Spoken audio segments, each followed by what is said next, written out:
राधा, थोड़ी सी चाय मिल सकती है क्या? जी चाचा जी, बस 5 मिनट दीजिए।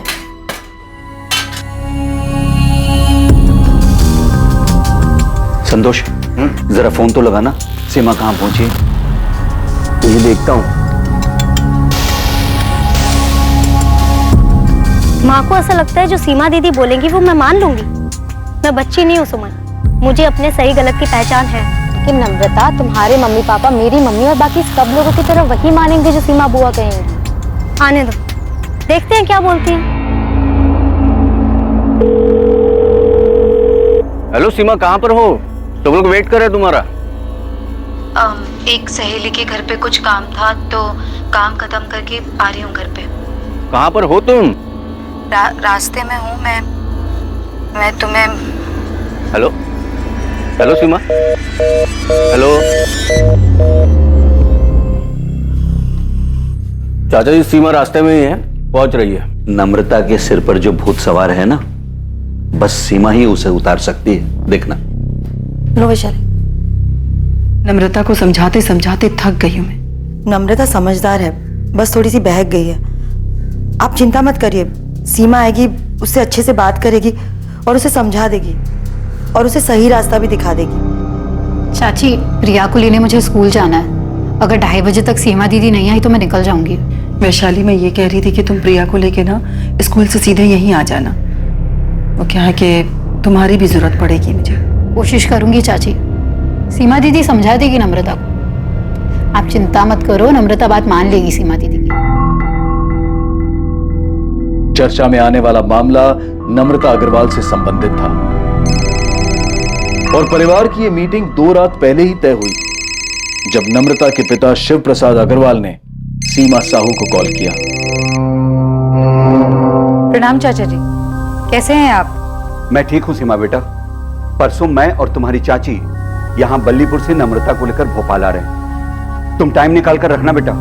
चाचा जी, आप नम्रता को फोन दीजिए, मैं फोन पर बात करती हूँ उससे। ना बेटा, नम्रता थोड़ी अड़ियल हो गई है, तुम सामने बैठकर ही उसे समझाना। ठीक है चाचा जी, आप लोग आ जाइए। हम लोग राधा के घर पर आएंगे, तुम भी वहीं आ जाना दोपहर तक। ठीक है, मैं आ जाऊंगी। वैशाली को भी वहीं बुलाएं। ठीक है, प्रणाम। चाचा जी चाहते हैं कि मैं नम्रता से बात करूं। हाँ, तुम बात कर लो सीमा, लेकिन मेरे ख्याल से उनके फैमिली मैटर में ज्यादा दखल मत देना। उनका फैमिली मैटर, फैमिली तो एक ही है ना यशवंत। अरे वो कजन है मेरी, चाचा जी की बेटी है। लेकिन दूसरों के मामले में सलाह देने की एक हद होती है। सलाह दखल अंदाजी ना बन जाए, उसका ख्याल रखना चाहिए। ठीक है, मैं बात करूंगी नम्रता से, वो मेरी बात जरूर सुनेगी।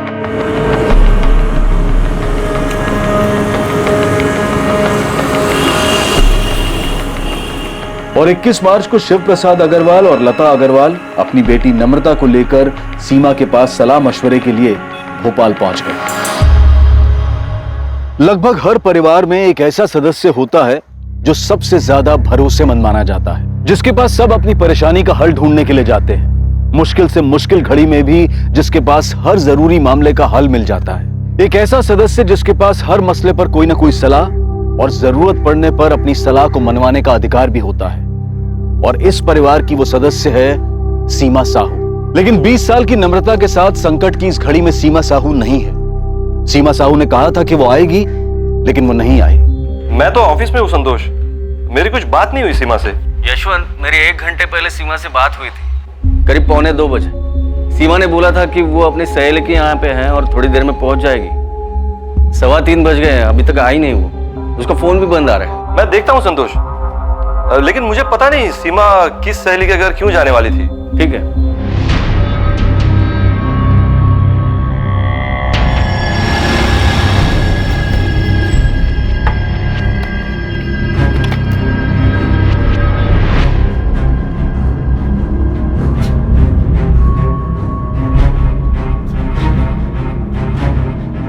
हाँ राजेश, बेटा मम्मी घर पर है क्या? नहीं पापा, यहाँ पर तो ताला लगा हुआ है।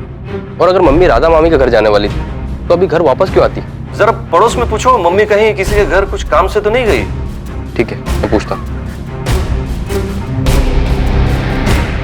सीमा कभी ऐसा तो करेगी नहीं।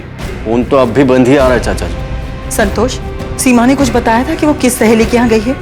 वो नहीं बताया था, अचानक उसने फोन काट दिया। पर सीमा ऐसा कभी नहीं करेगी। वो लेट भी होती है तो फोन करके बताती है हमेशा। हाँ, लेकिन यहाँ उसका फोन ही बंद है। संतोष, फिर से ट्राई करो, हो सकता है उसके फोन की बैटरी गई हो और वो फोन चार्ज कर रही हो।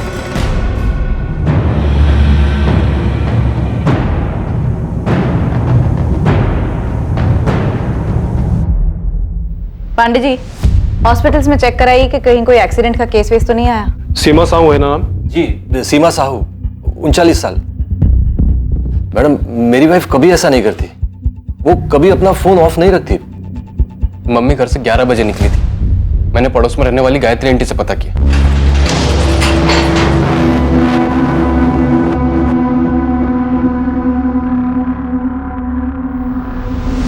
हॉस्पिटल्स में पता करते हैं।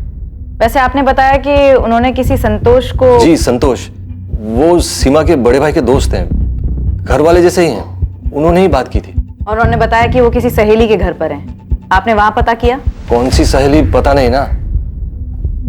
सीमा के दोस्त हैं, वो तो हमारे मोहल्ले में ही रहते हैं। और मैडम, आज सीमा के चाचा जी खास बल्लीपुर से यहाँ आए थे सीमा को मिलने। उनकी मीटिंग तय थी, पर इसमें सीमा का इस तरह कहीं चले जाना। ठीक है, देखते हैं। वैसे हम कल तक वेट करके ही मिसिंग का FIR बना सकते हैं। आपकी वाइफ अडल्ट हैं। आप लोग अपनी तरफ से कोशिशें जारी रखिए। हो सकता है किसी के घर पर हो, पूछताछ करते रहिए। जी मैम।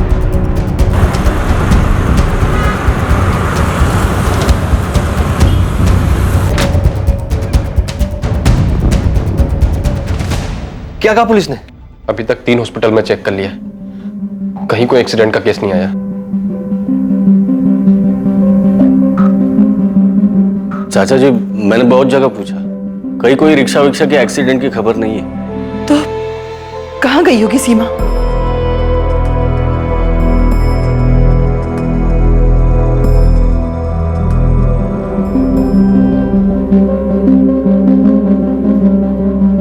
सुमन, ये नम्रता से तेरी बात हो रही थी?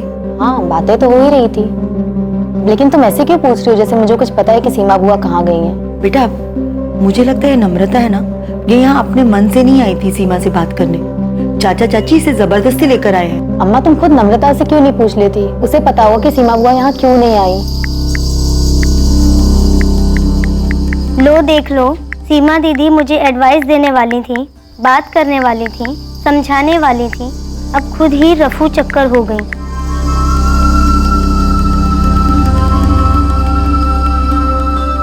मैंने कहा था तुझसे नम्रता, जो होगा अच्छे के लिए ही होगा, टेंशन मत लेना।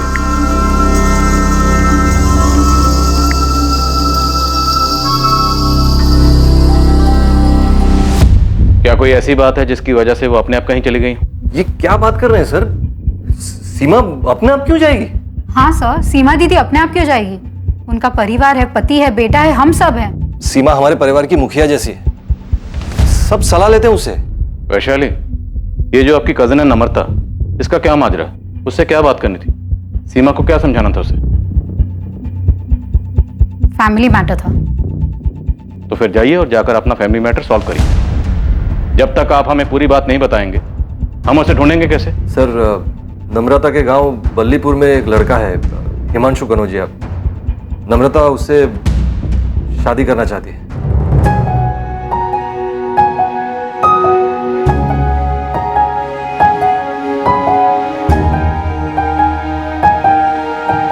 नम्रता, वो है ना तुम्हारे पापा का मजदूर हरीलाल, बड़ी आंखें निकाल के देख रहा था हमें। पक्का वो पापा को जाके चुगली करेगी। तू एक काम कर, तू अपने मम्मी पापा को जाके खुद सामने से बोल दे, मैं भी माँ से बोल देता हूँ कि रिश्ता लेकर पहुँच जाए। हाँ ठीक है, मैं बोल देती हूँ कि मैं हिमांशु कनौजिया से प्यार करती हूँ। जैसे ये बात सुनकर तो मम्मी पापा खुशी से नाचने लगेंगे ना। अब नाचे या फिर तांडव करे, बताना तो पड़ेगा ना मेरी जान। पापा, मैं हिमांशु से शादी करूँ, आप चाहे हाँ कहें या ना। हमारी नाक कटवाएगी तो? नम्रता, इस पूरे जिले में हिमांशु कनौजिया ही मिला तुझे? हाँ, ऐसा कौन सा पहाड़ टूट गया माँ? हिमांशु काम करता है, मेहनत करता है, दिक्कत क्या है? वो हमसे थोड़ा नीचे है, यही दिक्कत है ना? मुझे इससे कोई दिक्कत नहीं। हम कहीं के नहीं रहेंगे बेटा, अगर तू उसके साथ ऐसी हरकत करेगी तो। सर नम्रता तो एक टांग पर खड़ी थी कि अगर खुशी खुशी उसकी शादी हिमांशु से नहीं करवाई गई ना तो हिमांशु के साथ भाग जाएगी। सर इसीलिए तो सीमा के चाचा जी नम्रता को यहाँ लेकर आए थे ताकि सीमा नम्रता से बात कर सके, उसको समझा सके। सर सीमा हमारी बड़ी बहन है, सब उनकी बात मानते हैं। वो दोपहर को 1:30 बजे हमारे भाभी राधा के घर आने वाली थी, जहाँ चाचा जी, चाची जी और नम्रता आए हुए थे। लेकिन ये कौन सी सहेली थी जहां आपकी पत्नी सीमा गई थी? यही नहीं पता ना सर, पता नहीं सर। चाचा जी बलीपुर से खास सीमा से मिलने यहाँ आए थे, 1:30 बजे मीटिंग तय हुई थी और ऐसे में सीमा कहीं और चली जाए, किसी से मिलने, पता नहीं सर, कुछ समझ में नहीं आ रहा सर। और ये संतोष कौन है जिसने सीमा से फोन पे बात की थी? संतोष हमारे बड़े भाई शंकर भैया के अच्छे दोस्त हैं। शंकर भैया अब नहीं रहे, संतोष परिवार जैसे हैं हमारे लिए। सीमा ने संतोष से कहा कि वो अपनी एक सहेली के यहाँ गई थी। झूठ बोलेगी? सर झूठ क्यों बोलेगी सीमा? किस लिए?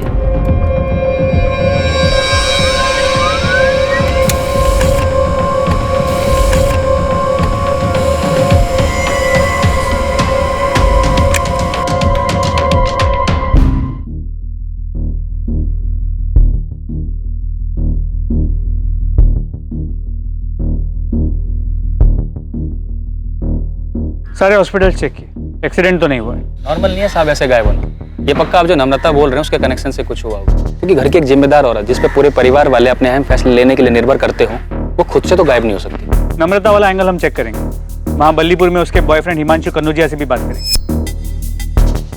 ठीक है साहब, मैं पता करता हूँ। आप केवल सीमा के फोन के लास्ट लोकेशन मिल जाए तो मुझे इन्फॉर्म कर देना, उस एरिया में ढूंढने में आसानी होगी। कमाल कर रही हैं आप विशाली दीदी, और चाचा जी को भोपाल बुलाकर यहाँ सीमा दीदी बल्लीपुर क्यों आएगी? और अगर हमारे घर यहाँ आना होता उन्हें तो क्या बता के नहीं आएगी? मुकेश 3 दिन हो गए, सीमा दीदी का कुछ पता नहीं चल रहा। ऐसे कहाँ चली गई वो? ये पक्का हिमांशु और नम्रता का किया कराया है। चाचा जी भी अजीब है, अगर नम्रता का ऐसा कुछ चल भी रहा था तो यहाँ आके हमसे बात नहीं की है, वहाँ सीधा भोपाल पहुँच गए।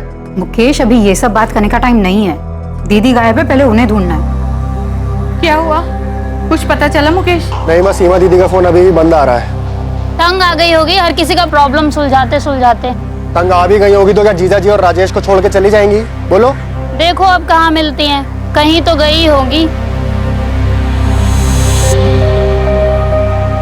असलम कुछ नाश्ता बनाऊं? नहीं रहने दो, आज काम कुछ ज्यादा है। मेरी कोई जरूरत हो तो फोन कर लेना। ठीक है, मैं जीजा जी से मिलाती हूँ, परेशान होंगे वो। ठीक है, मिला, मैं निकलता हूँ।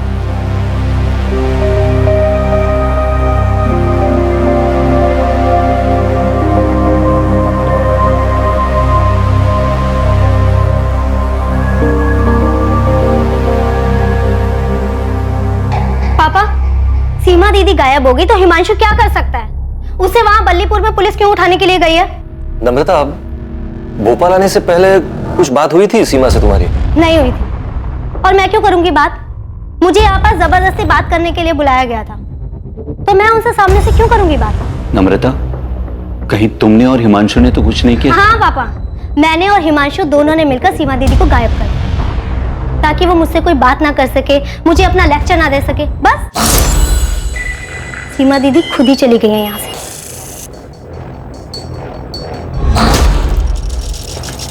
सर, सीमा साहू का फोन 21 मार्च को हाथी चौक एरिया में स्विच ऑफ हुआ।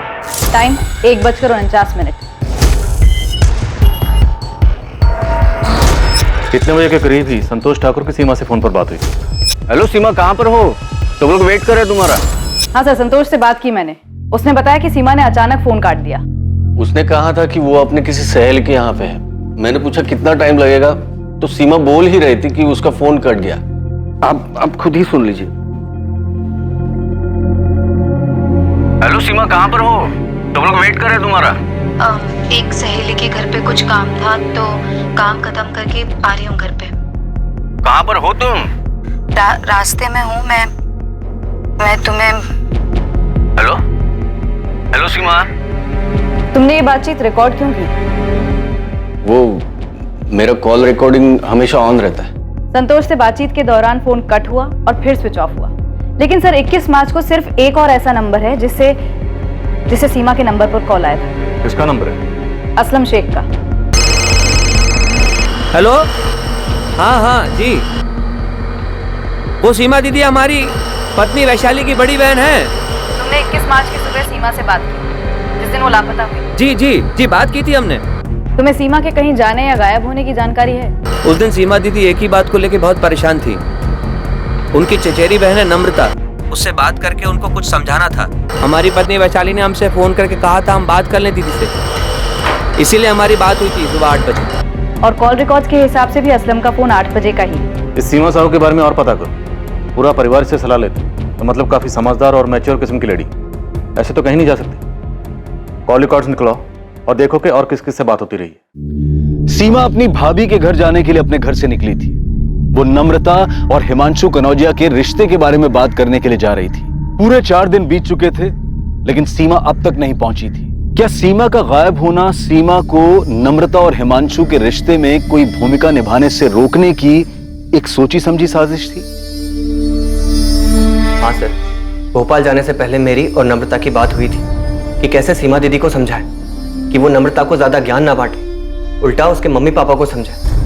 हम कुछ गलत नहीं कर रहे थे सर, उससे शादी करनी है हमको। तो देखा कि सीमा साहू को समझाना मुश्किल होगा, इसीलिए तुमने और नम्रता ने गलत रास्ता अपनाया। सीमा दीदी कुछ ज्यादा ही दखल अंदाजी करती हैं सबके लाइफ में, बड़ा जज समझती हैं अपने आप को। तू वैशाली दी से बात कर ले। मैंने वैशाली दीदी से ही बात की थी। अब तो मुझे सपोर्ट करो वैशाली दीदी, क्या सब कुछ सीमा दीदी के हुक्म से ही चलेगा? नम्रता, मैं कुछ भी बोलूं पर तुम्हारे पापा सिर्फ सीमा दीदी की बात सुनेंगे। भोपाल आ रहे हैं सीमा दीदी से मिलने, तो बस समझ लो कि सीमा दीदी तुम्हें ही समझाने वाली कि तुम गलत कर रही हो। कोई कुछ भी कहे, शादी तो मैं हिमांशु से ही करने वाली हूँ, फिर चाहे वो सीमा दीदी हो या कोई और। बाहर में गई सीमा दीदी, चलो भाग चलते हैं। नम्रता, मैं माँ को अकेले ऐसे छोड़कर नहीं जा सकता। तुम एक बार सीमा दी से बात कर लो, क्या पता जज साहिबा हमारे पक्ष में ही फैसला सुना दे। ऐसा हो ही नहीं सकता, मैं जानती हूँ उनको अच्छे से। फैमिली में अपना पावर दिखाना अच्छा लगता है उनको। गलत तब होता सर जब मैं नम्रता को भगा कर ले जाता, लेकिन मैं ऐसा नहीं करता, क्योंकि बाद में बल्लीपुर में तकलीफ मेरी माँ झेलती। मैं शादी करना चाहता था सर, लेकिन आप जिस तरह से सवाल कर रहे हैं ऐसा लगता है जैसे मैंने कुछ किया है। तो मैं इतना बेवकूफ नहीं हूं सर कि सीमा दीदी के साथ कुछ करता। तो नम्रता ने खुद से कुछ किया है? सर, उनके पूरे परिवार में सीमा दीदी का ही हुक्म चलता है। सब अपने छोटे बड़े मसले लेकर उनकी चौखट पर पहुंच जाते हैं। सारे फैसले सीमा दीदी ही करती है। अब किसी को ठेस पहुंची होगी सर उनके फैसले से। सर, मेरी और नम्रता की शादी की बात निकले अभी 1 महीना भी नहीं हुआ है। आपको लगता है कि हमने उनका मर्डर? हमने तो मर्डर की बात भी नहीं। लेकिन सर, आप ही ने कहा है कि सीमा दीदी को कुछ किया, तो कोई क्या करेगा सर? अगवा करके कोई ऐसे ही रखेगा क्या? तो मर्डर हुआ है उसका? अरे सर, आप तो मुझे ही चक्कर में फंसा रहे हैं सर। मैंने तो बस ऐसे ही कहा है। आज 4 दिन हो गए सर, कोई ऐसे ही थोड़ी चला जाता है। सीमा साहू का ऐसे अचानक गायब होना हर किसी की समझ से परे था। सीमा के चाचा शिव प्रसाद और चाची लता खुद को इस घटना के लिए जिम्मेदार मान रहे थे। कहीं सबके पीछे की वजह यह तो नहीं थी कि वो सीमा से अपनी बेटी के लिए सलाह मशवरा करना चाहते थे। परिवार के सभी लोग सीमा को अपनी शक्ति का स्रोत और सबसे विश्वसनीय मानते थे, लेकिन अब किसी को समझ में नहीं आ रहा था कि सीमा कहां चली गई और उसके साथ क्या हुआ।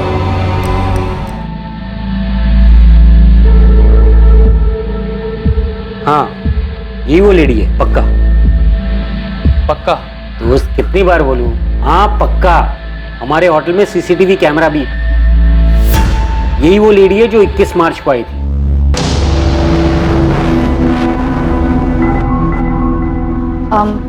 Room number 201, Mukhtar Syed. आपका नाम? सीमा साहब। 1 मिनट।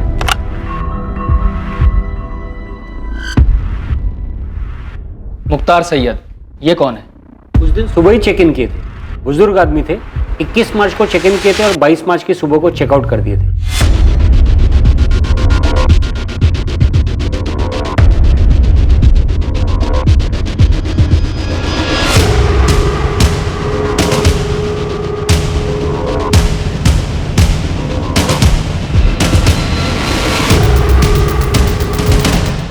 तो ये सीमा साहू रूम नंबर 201 में मुख्तार सैयद से मिलने गई थी।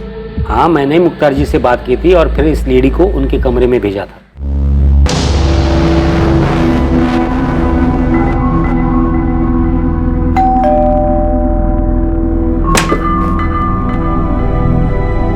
सीमा साहू जी आइए।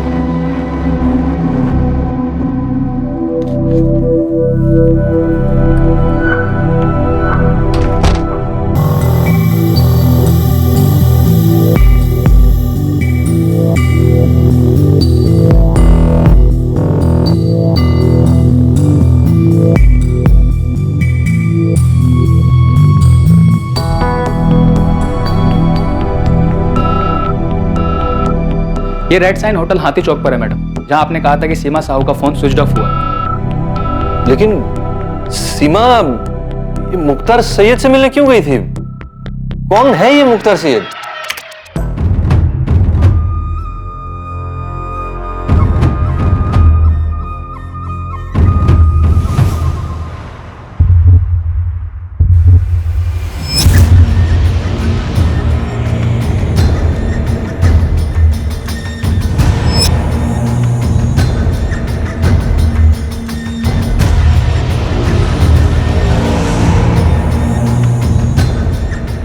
पता नहीं सर, ये कौन है? हमें होटल के रिकॉर्ड से ये आधार कार्ड मिला है। अगर ये आधार कार्ड असली है तो हम इसकी बाकी डिटेल्स निकलवाएंगे। और आप इस तस्वीर को देखिए, ये कोई बाबा किस्म का आदमी लगता है। क्या सीमा किसी बाबा से मिली थी?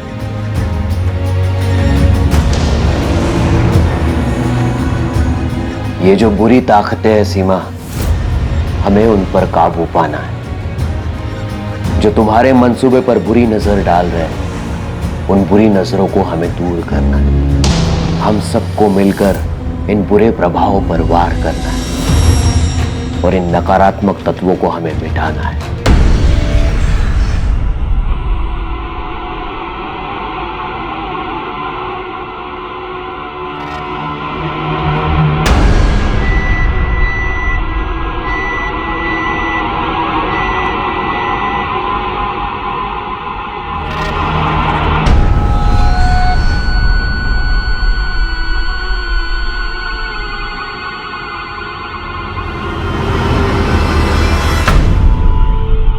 क्या इससे वो सारी बुरी शक्तियां खत्म हो जाएंगी जो आसपास मंडरा रही हैं?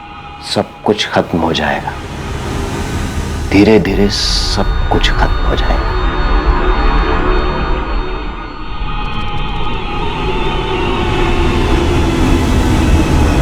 सर आप बाबा बाबा की बातें कर रहे हैं, लेकिन सीमा ने कभी इन बातों पर विश्वास नहीं किया।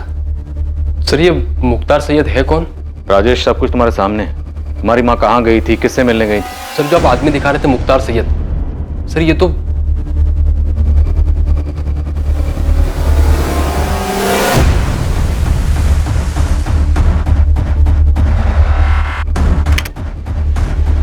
ध्यान से देखिए सर, इस आदमी के चेहरे पे दाढ़ी मूंछ सब कुछ नकली लग रहा है। सर ये तो कोई ढोंगी है।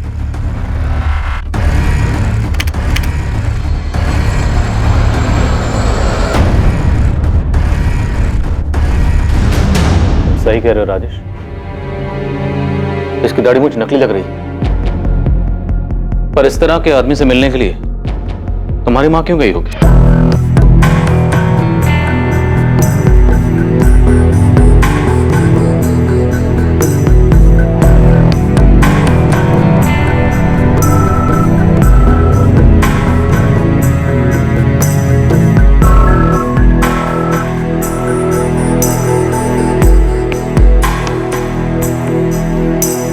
सीमा कभी किसी बाबा के पास नहीं गई। वो सिर्फ गुरु प्रमोद जी की प्रवचन सभा में जाती थी, वो भी हफ्ते में एक बार। मनुष्य को सब कुछ समय पर ही छोड़ देना चाहिए। समय आने पर सभी काम अपने आप होने लगते हैं। प्रकृति का चक्र भी समय के अनुसार ही चलता है। वैशाली, तुम्हारी बहन मुख्तार सैयद से क्यों मिली होगी? मुझे नहीं पता। मैं तो ये भी नहीं जानती कि ये कौन है और दीदी उस दिन वहां क्यों गई, जबकि उस दिन दीदी को नम्रता के मुद्दे को सुलझाना था। तुम्हें किसी पे शक? हम गुरु प्रमोद जी से तो बात करेंगे ही, पर क्या कोई ऐसा है जिस पर आपको शक हो? क्योंकि आपकी पत्नी सीमा को देखकर ऐसा लग रहा है जैसे वो कुछ ठीक नहीं है। ये देखिए।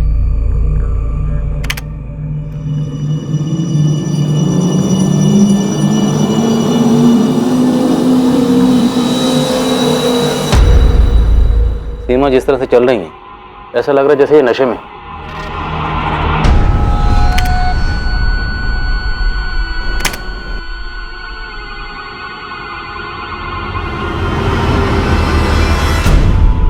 हाँ सर, लग तो रहा है कि नशे में।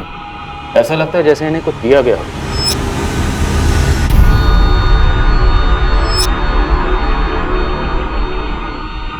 हाँ, ऐसा लग रहा है कि सीमा दीदी को किसी ने कोई नशीली चीज खिलाई पिलाई होगी। ऐसा ही लग रहा है। हमने उसकी आवाज भी सुनी। संतोष ने उसके साथ हुए कॉल को रिकॉर्ड कर लिया था। एक सहेली के घर पे कुछ काम था, तो काम खत्म करके आ रही हूँ घर पे। कहाँ पर हो तुम? रास्ते में हूँ मैं तुम्हें। हेलो हेलो सीमा।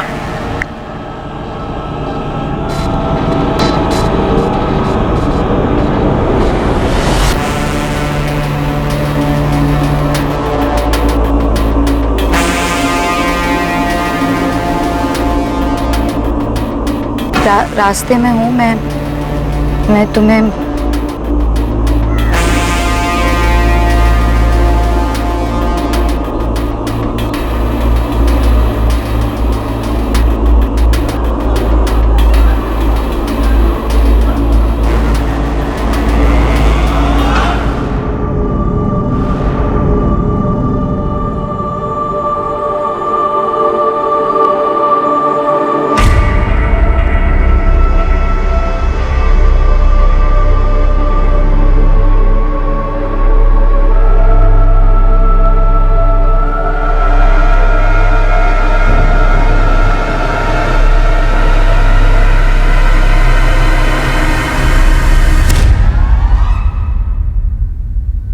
जीजा जी, ये संतोष ने कुछ किया है। संतोष ठाकुर? हाँ, उसने दीदी के साथ फोन पर की गई बात की रिकॉर्डिंग क्यों की? क्यों किया होगा उसने ऐसा? और ये सब कुछ मुकेश मामा ने किया है। उन्हीं का हाथ है इसमें। तुम्हारे मुकेश मामा जो बल्लीपुर में रहते हैं? हाँ। लालू तो इतनी ज्यादा छुट्टी लेगा, एक काम कर, तो हमेशा के लिए छुट्टी ले ले। मामा और मामी दोनों ने मिलकर किया है ये। लेकिन राजेश, तुम्हारी माँ मुख्तार सैयद से मिलने खुद गई हैं। जरूर मामा और मामी ने मिलकर कोई तिगड़म बैठाया है। मामा बहुत गुस्सा है मम्मी पे। जब खेत की सारी देखभाल मैं करता हूँ, अनाज की सारी बिक्री और सब कुछ मैं ही देखता हूँ, और उसमें से जो भी पैसा आता है, तो इतना सारा पैसा मैं हर महीने राधा भाभी को क्यों दूं? मुकेश, क्योंकि वो अकेली हैं। उनके स्वर्गवासी पति शंकर भैया तुम्हारे, मेरे और वैशाली, हम तीनों के बड़े भाई थे। अरे इतनी समझ तो होनी चाहिए तुम में। अच्छा, तो मतलब मेहनत मुकेश करे और खाएं सब। अच्छा, मुझे अच्छी तरह पता था मुकेश की जुबान के पीछे ना शब्द तुम्हारे ठूसे हुए हैं। तो मतलब हम वहाँ गांव में बैठकर चक्की पीसते रहे और यहाँ शहर में सब मलाई खाएं। सीमा दीदी, क्यों ना मुकेश को ज्यादा हिस्सा। तुम बीच में मत बोलो। अरे घर हमारे पापा का है, खेत हमारे पापा का है, और मुकेश इस समय जो बात कर रहा है ना, घर और खेत बेचने वाली। तो क्या हमारा हक नहीं बनता गांव छोड़कर शहर आकर एक बेहतर जिंदगी जीने की? बेशक शहर आओ, लेकिन खेत और घर बेच कर नहीं। मतलब हम अपनी जिंदगी गांव में बैठ के पिसवाएं और आप लोग यहाँ मजे से ठाठ से रहो। जो भी हम खेत में मजदूरी करते हैं उसका हिस्सा सबको मिले, लेकिन एक फैसला नहीं कर सकते घर और खेत बेचने का। अरे मुकेश, खेत और घर में शंकर भैया तुम्हारा, मेरा और वैशाली का, हम सबका बराबर का हिस्सा है। हमारी शादी से पहले सब काम मुकेश ही संभालता आ रहा था और शादी के बाद हम दोनों मिलकर संभाल रहे हैं। हाँ, तो अब नहीं संभाला जा रहा है ना, तो छोड़ दो। वहां हम किसी और को लगा देंगे, माँ को अपने पास बुला लेंगे। तुम और मुकेश निकल जाओ इन सबके बीच से। सीमा, गुस्से पर काबू रखो। यशवंत, मुझे पता है मैं क्या कर रही हूँ और क्या बोल रही हूँ। अरे मुकेश को ये सारी चाबी चढ़ाने वाली ना ये चंचल है।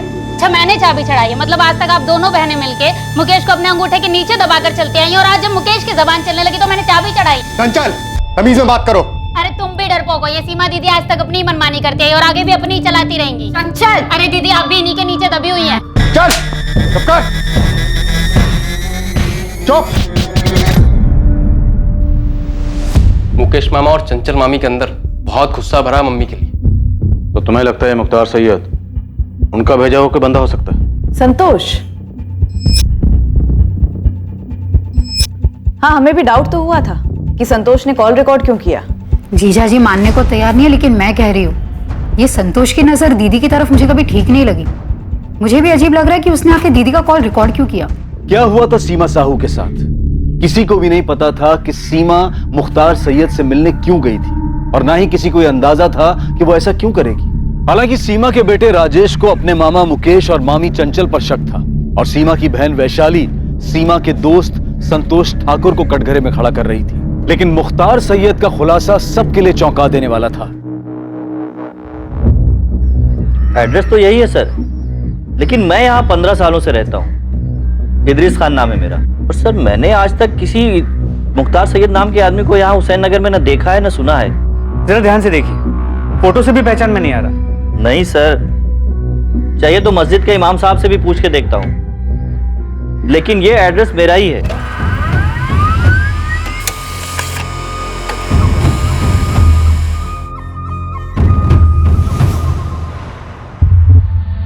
सर ये आधार कार्ड फर्जी है। ये आधार कार्ड नंबर किसी और के नाम पे रजिस्टर्ड है, जिसका किसी भी मुख्तार सैयद नाम के आदमी के साथ दूर दूर तक कोई भी रिश्ता नहीं। सिम कार्ड 19 मार्च को खरीदा गया, लेकिन ना ही उससे कॉल कोई किया गया और ना ही कोई कॉल आया उस पर। यही वो नंबर है जिसके डॉक्यूमेंटेशन के लिए आधार कार्ड इस्तेमाल हुआ? जी सर, लेकिन फर्जी है। पर ऐसे किसी भी फर्जी मुख्तार सैयद से मिलने के लिए सीमा साहब क्यों जाएगी? सर कोई तो वजह होगी। सीसीटीवी कैमरा में साफ दिख रहा है कि सीमा वहां मुख्तार से मिलने गई थी। अब वो खुद से गई थी या किसी के इशारे पे गई थी, पर वो वहां गई थी, तो कोई तो वजह होगी। ये आप बार बार क्यों पूछ रहे हो कि मैंने सीमा का कॉल रिकॉर्ड क्यों किया? क्योंकि सीमा के फोन पर आखिरी कॉल तुमने किया था 21 मार्च 1:45। और ये महज इत्तेफाक नहीं है कि सीमा गायब है, वो नशे में लग रही है और तुमने कॉल रिकॉर्ड किया। क्यों? सर मेरे फोन में कॉल रिकॉर्डर हमेशा ऑन रहता है सर। इससे पहले सब लोगों के कॉल रिकॉर्ड हुए हैं सर, मैं आपको दिखाता हूँ। तुम ये बताओ कि तुम्हारा रिकॉर्डर ऑन क्यों रहता है? सर मेरा प्रॉपर्टी डीलिंग का बिजनेस है। कभी कभी फोन पर कोई धमकी देता है, इसलिए अपने सेफ्टी के लिए मैं रिकॉर्ड कर लेता हूँ। और सर मैं सीमा के बड़े भाई का जिगरी दोस्त रहा हूँ। उसके फैमिली के साथ मेरा अपने फैमिली जैसा रिश्ता है। और सीमा, उसके साथ तुम्हारा कैसा रिश्ता है? अब आप ये वाहियात इल्जाम मुझे पर लगाएंगे? ये आप लोग संतोष जी से ऐसे भद्दे सवाल कैसे पूछ सकते हैं और उन पे इल्जाम कैसे लगा सकते हैं? क्योंकि सीमा गायब हुई है, तुम्हारे स्वर्गवासी पति की छोटी बहन। तो सीमा के गायब होने में संतोष जी का कैसे हाथ हो सकता है? तो फिर किसका हो सकता है, आप ही बता दीजिए। मुझे क्या पता, हो सकता है नम्रता जिससे शादी करना चाहती है उस लड़के का हाथ हो। वैसे भी नम्रता बहुत चिड़ी हुई थी और उसने मेरी बेटी सुमन को भी बताया। क्या बताया था? मैं तो कहती हूँ अच्छा है सीमा दीदी कहीं बिजी हो जाए और यहाँ पर आए ही ना, इससे तुम्हारी प्रॉब्लम सॉल्व हो जाएगी। अरे बात करो ना उनसे। नहीं करनी मुझे उनसे बात। क्यों हर फैसला सब लोग उनसे पूछ कर लेते हैं? अब मैं 20 साल की हो गई हूँ, मैं अपने सही गलत के फैसले खुद ले सकती हूँ। नम्रता ऐसा कह रही थी, पर अम्मा क्या नम्रता उस हिमांशु के साथ मिलकर ऐसा कुछ करेगी कि बुआ? देखिए संतोष जी भले आदमी हैं और हमारे परिवार को अपना परिवार मानते हैं। हमें पूरा शक है कि सीमा के गायब होने में किसी अपने का ही हाथ है, इसलिए पूछताछ तो हम सबसे करेंगे राधा जी। और अब तो एफआईआर भी बन चुका है।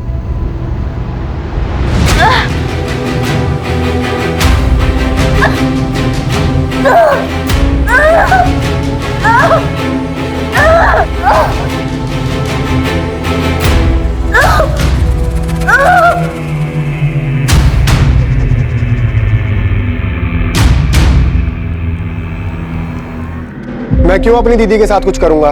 तूने जो कुछ भी किया है उसकी वजह है तेरे पास मुकेश। अरे आप लोग क्या बात कर रहे हैं? मुकेश तो अपनी दीदी के सामने भीगी बिल्ली बनकर रहता है। तो तुम सबसे आंख मिला के बात करती हो? हाँ करती हूँ, और आपसे भी करूंगी अगर आप लोग हम पर गलत आरोप लगाएंगे तो। पर मेरी बेटी कहाँ है? कहाँ चली गई वो? माँ जी पिछले 7 दिनों से हम भी उसे ढूंढने की कोशिश कर रहे हैं, लेकिन अब तक हम उसे ढूंढ नहीं पाए। और इसी सिलसिले में मुकेश और चंचल को पूछताछ के लिए ले जा रहे हैं। लेकिन सर 21 मार्च को मैं यहीं गाँव में था।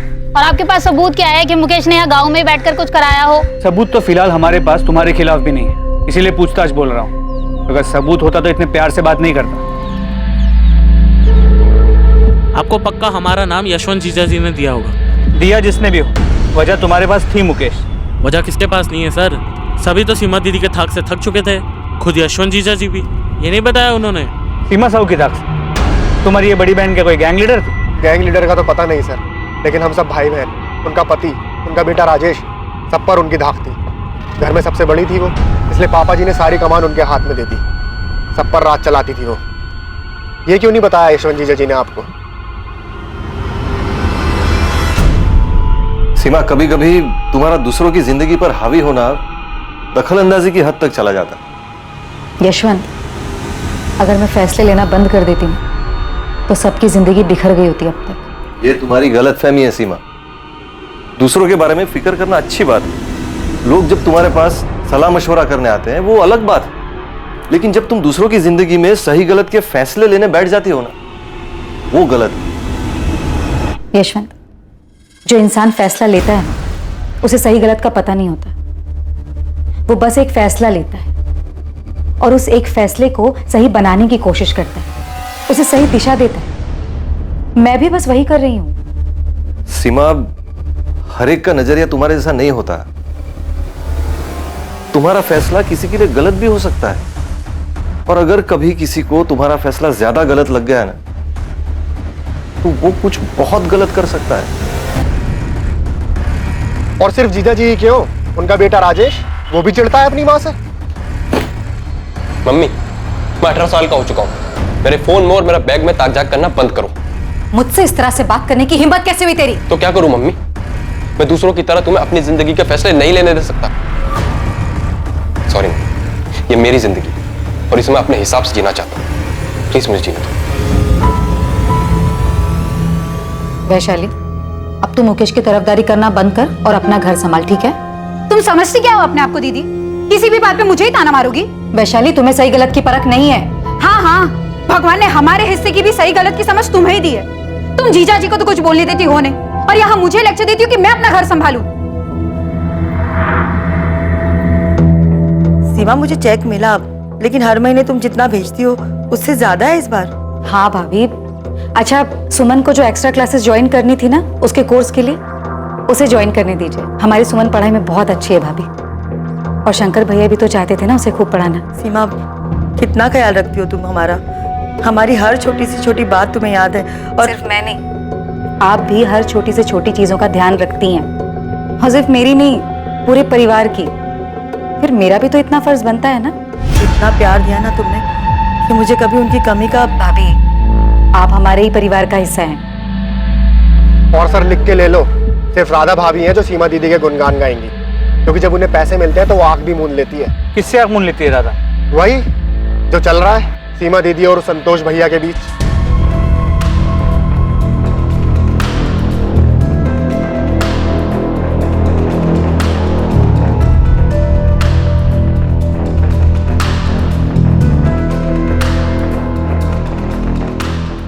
पेंटो, मुझे किसी भी सूरत में ये इन्फॉर्मेशन चाहिए कि सीमा साहू इस मुख्तार सैयद से मिलने होटल क्यों गई। ठीक है साहब, मैं पता करता हूँ, लेकिन आप एक बार असलम शेख से भी पूछताछ करो साहब।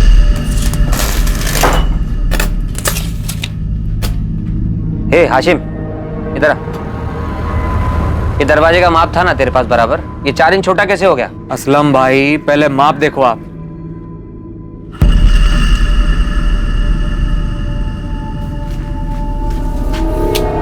ये शमशेर ने यही माप दिया था।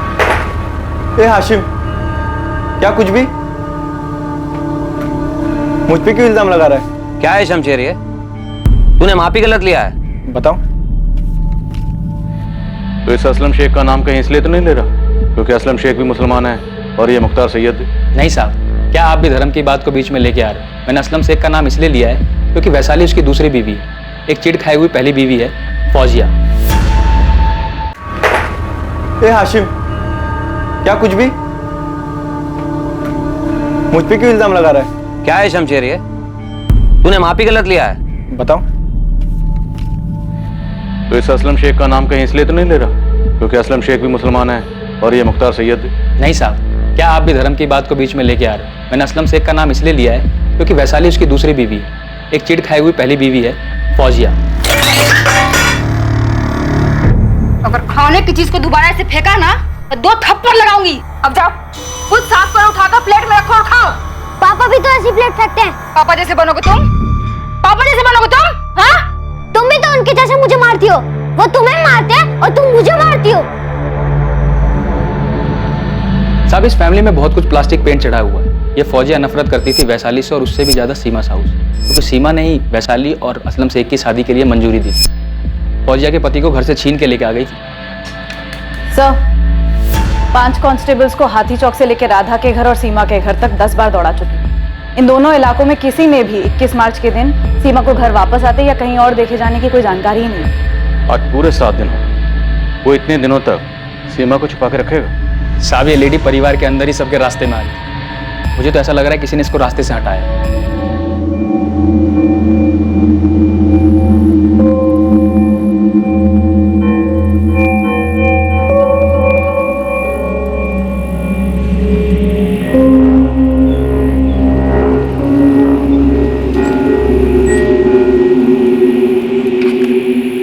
तुम्हें पता है मुकेश भैया और चंचल भाभी को पुलिस पकड़ के ले गई।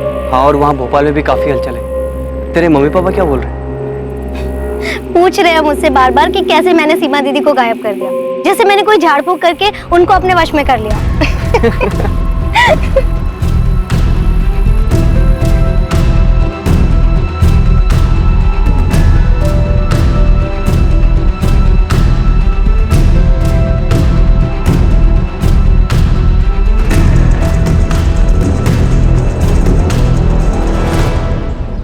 ईशा, हम दोनों को कोई भी अलग नहीं कर सकता, कोई भी नहीं। राजेश, मैं तुमसे एक सीधी सी बात पूछना चाहती हूँ। अब हाँ, पूछो ना।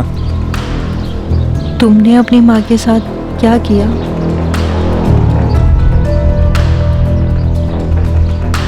कभी कभी लगता है कि सीमा को ऐसे सब लोगों के लाइफ में घुसना नहीं चाहिए था। संतोष जी, आपको वो कॉल रिकॉर्डिंग डिलीट कर देनी चाहिए।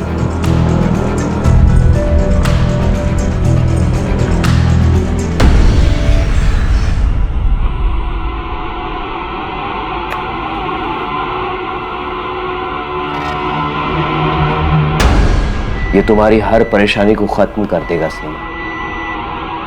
ये हर बुरे साये को मिटा देगा।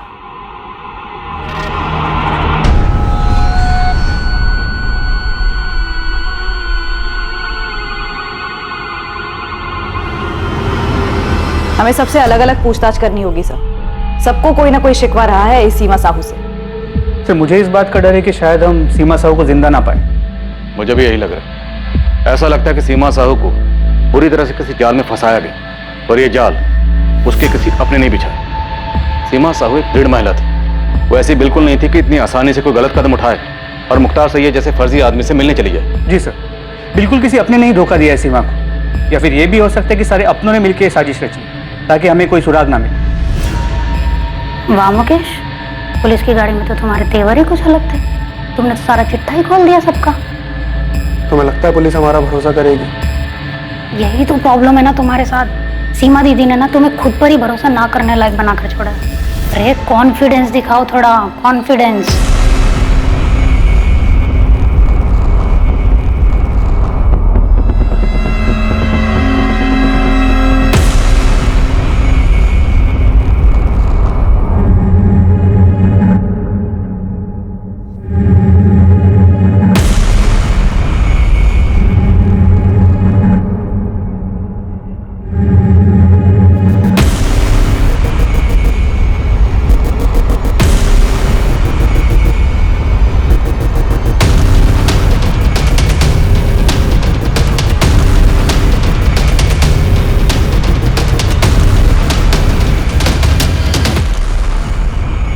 जब परिवार में सब लोग एक दूसरे से खुश होते हैं तो उसे एक आदर्श परिवार माना जाता है। लेकिन यह जरूरी नहीं है कि हकीकत हमेशा वही हो जो नजर आती है। एक दूसरे से मतभेद होना, गिले शिकवे होना, यह भी स्वाभाविक है। लेकिन कई बार ये गिले शिकवे दिल और दिमाग में लंबे वक्त तक घर कर जाते हैं। ये मनमुटाव अक्सर परिवार के उस सदस्य से होता है जो हमेशा परिवार के लिए फैसले लेता है, क्योंकि यह जरूरी नहीं है कि परिवार का हर सदस्य इन फैसलों से सहमत होता हो। सीमा साहू के परिवार का कौन सा सदस्य खफा था जिसने सीमा साहू के लिए जाल बिछाया? क्या यह एक ही सदस्य था या फिर हर किसी को सीमा से कोई गिला शिकवा था?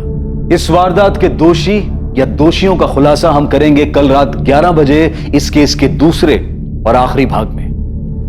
जय हिंद।